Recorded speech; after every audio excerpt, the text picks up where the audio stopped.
वटपौर्णिमा कधी आहे, तारीख, शुभमुहूर्त, पूजाविधी आणि महत्त्व या व्हिडिओमध्ये आपण पाहणार आहोत.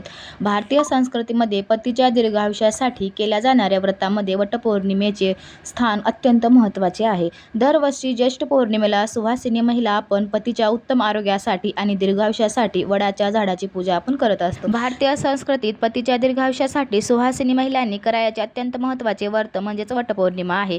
या दिवशी सावित्रीने आपल्या निष्ठेच्या जोरावर यमराजाकडून सत्यवानाचे प्राण परत मिळवले होते. तर त्या स्मृतीनिमित्त वडाच्या झाडाचे पूजन आपल्याला करायचे असते. वटपौर्णिमा हा सण सुहासिनी महिलांसाठी खूप असा महत्त्वाचा सण असतो आणि त्यांच्या आवडीचा पण हा सण असतो. आपल्या पतीच्या दीर्घायुष्यासाठी या दिवशी आपण सगळेजण निर्जल व्रत करत असतो. तर वडाच्या झाडाची पूजा करून वडाला धागा बांधत 7 जन्म हाच पती मिळावा अशी प्रार्थना आपण वडाच्या झाडाला करत असतो. नवविवाहित महिलांसाठी तर हा सण विशेषच असतो. या दिवशी साज शिंगार करून सुहासिनी वडाची पूजा आपण करत असतो. यंदा वटपौर्णिमा नेमकी केव्हा आहे याबाबत थोडा आपण पाहणार आहोत. त्यामुळे वटपौर्णिमेची तारीख, पूजेचा शुभ मुहूर्त व संपूर्ण पूजाविधी कशी करायची आहे ते आपण या व्हिडिओमध्ये पाहणार आहोत. तर ही माहिती स्किप न करता शेवटपर्यंत पाहायची आहे. चॅनलवर जर तुम्ही नवीन आला असाल तर चॅनलला सबस्क्राईब करून घ्यायचं आहे. सर्वप्रथम तुम्हा सगळ्यांना श्री स्वामी समर्थ. कशा आहात तुम्ही सगळे? मस्त आहात ना? मस्तच राहा. स्वामी कृपा तुमच्यावर सदैव राहावी स्वामीचरणी प्रार्थना करते. आजच्या माहितीला मी सुरुवात करते. अखंड सौभाग्याची प्राप्ती व्हावी यासाठी आपण वटपौर्णिमेचे व्रत आपण करत असतो. तर या सणाला हिंदू धर्मात अत्यंत महत्त्वाचे स्थान आहे. ज्येष्ठ पौर्णिमेला दरवर्षी वटपौर्णिमा साजरी केली जाते. या दिवशी सुहासिनी स्त्रिया सकाळी लवकर उठून स्नान करतात. देवाची पूजा केल्यानंतर साग्र संगीत जेवण नैवेद्यासाठी आपण बनवत असतो. त्यानंतर नवविवाहित महिला व सुहासिनी नवीन साडी नेसून सजतात. हातात हिरवा चुडा, गळ्यात मंगळसूत्र, केसात गजरा असा शोला शृंगार आपण करत असतो. वडपूजेसाठी सुहासिनी जात असतात. वडाच्या झाडाची पूजा करून 7 जन्म हाच पती मिळावा अशी प्रार्थना आपण करत असतो.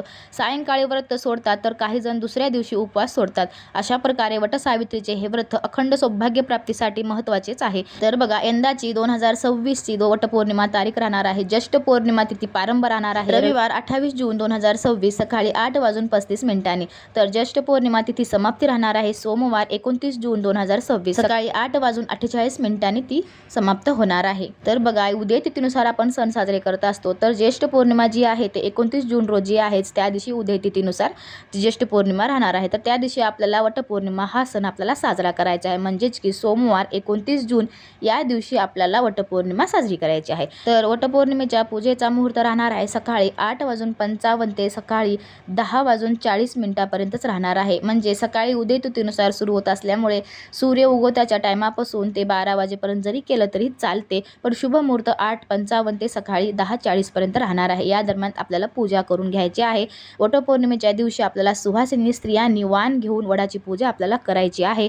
पूजेच्या ताटामध्ये आपल्याला हळद, कुंकू, वडाला बांधण्यासाठी आपल्याला दोरा, सावित्रीच्या पूजेसाठी बांगड्या, मंगळसूत्र, शिंगाराचे सामान, दिवा, 5 फळे, आंब्याला पण खूप महत्त्व असते म्हणून आपल्याला आंबा पण घ्यायचा आहे, पाण्याचा तांब्या घ्यायचा आहे, कापसाचे सूत, फुले, विड्याची पाने असे सर्व साहित्य आपल्याला घेऊन वडाची पूजा करायला आपल्याला जायचं आहे. वडाच्या झाडाची पूजा करताना सर्वप्रथम हळदी कुंकू व्हायचे आहे. मगच कापसाचे सूत म्हणजेच की कापसाचं जो काही वस्त्र असते ते आपल्याला अर्पण करायचं आहे. सौभाग्याचे लेणे म्हणजेच बांगड्या, मंगळसूत्र सावित्री देवीला अर्पण करायचे आहे. विड्याची पाने ठेवायची आहेत, फळे एका बाजूला ठेवायचे आहेत, मग फुले आणि अक्षदा आपल्याला अर्पण करायचे आहेत म्हणजेच वाहायचे आहेत.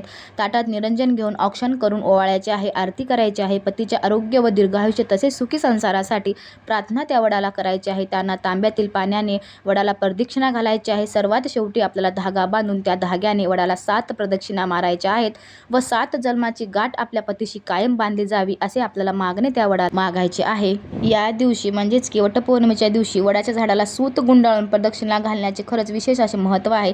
शास्त्रोक्त पद्धतीनुसार वडाच्या झाडाला 108 प्रदक्षिणा आपल्याला घालायचे असतात कारण ते अत्यंत शुभ असं असते. पण जर काही कारणास्तव आपल्याला जर 8 प्रदक्षिणा घालणं शक्य नसेल तर आपल्याला 7 प्रदक्षिणा घालून पण आपल्या पतीच्या दीर्घायुष्यासाठी आपल्याला प्रार्थना करायची असते. वडाला गुंडाळलेला हा कच्चा धागा पती पत्नीमधील प्रेमाच्या बंधनाचे प्रतीक असते. आणि हो, त्या दिवशी आपल्याला खास असा नैवेद्य बनवायचा आहे, तो म्हणजे पुरणपोळीचा आपल्याला नैवेद्य वडाला अर्पण करायचा आहे. आणि या दिवशी आपल्याला सत्यवान सावित्रीची कथा वाचायची आहे. पौराणिक कथेनुसार सावित्रीने आपल्या बुद्धिमत्तेने आणि निष्ठेने यमराजाला प्रसन्न केले होते आणि आपल्या मृत पतीचे प्राण परत मिळवले होते. ज्या दिवशी यमराज सत्यवानाचे प्राण घेऊन जात होते तेव्हा सावित्री वडाच्या झाडाखाली तपश्चर्या करत होती. म्हणूनच वडाचे झाड हे अक्षय सौभाग्याचे प्रतीक मानले जाते. वडाचे झाड शेकडो वर्षे जगते, त्याचप्रमाणे आपल्या पतीचे आयुष्यही दीर्घ व्हावे या श्रद्धेने आपल्याला या व्रताचे मनोभावे पूजन आणि आचरण आपल्याला करायचे आहे. असेच माहितीपूर्ण व्हिडिओ आपण घेऊन येणार आहोत वटपौर्णिमेनिमित्त. तर ही माहिती तुम्हाला कशी वाटली नक्की सांगा. आपल्या चॅनलवर जर तुम्ही नवीन आला असाल तर चॅनलला सबस्क्राईब करून घ्या. शेवटपर्यंत व्हिडिओ बघितल्याबद्दल मनापासून धन्यवाद करते. पुन्हा भेटूया अशाच एका माहितीपूर्ण व्हिडिओसोबत. तोपर्यंत तुम्हा सगळ्यांना श्री स्वामी समर्थ. बाय बाय सगळ्यांना.